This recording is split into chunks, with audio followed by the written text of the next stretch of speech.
Heat shrink tubing is classified by the material it is made from, the inside diameter of the unshrunk tube, and the shrink ratio. The shrink ratio is the size of the original tubing in relation to its shrunken final form.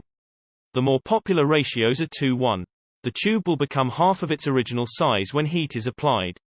Another way to look at the ratio is that the original size will be twice as large as its shrunken form. 3:1. The tube will become 1/3 of its original size when heat is applied. Another way to look at the ratio is that the original size will be 3 times as large as its shrunken form. 4:1. The tube will become 1/4 of its original size when heat is applied. Another way to look at the ratio is that the original size will be 4 times larger than its shrunken form. When to use high ratio? While these are the most common ratios, sometimes you'll need heat shrink tubing of a much grander scale. High ratio heat shrink tubing such as 6:1 is used when covering a large substrate, like automotive wire splices, environmental sealing, and exposure to harsh elements. A higher shrink ratio enables the tubing to fit over large objects, particularly large connectors, then shrinking and encapsulating the connector. Wire protection. The topmost usage of heat shrinking tubes is to offer protection to the wires and cables from abrasion, cutting, scuffing, and low-impact situations. The heat shrink act is a cable entry seal that can protect the wires from environmental effects such as liquids like oil, water, and acids, and also atmospheric factors, such as humidity and temperature, that can cause damage to the wire.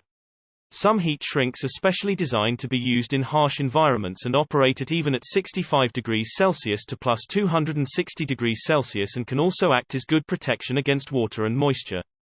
High-ratio heat shrink is imperative in larger projects. Insulation. There are no electrical circuits without connections. The heat shrinks are used to properly insulate those connections for better protection.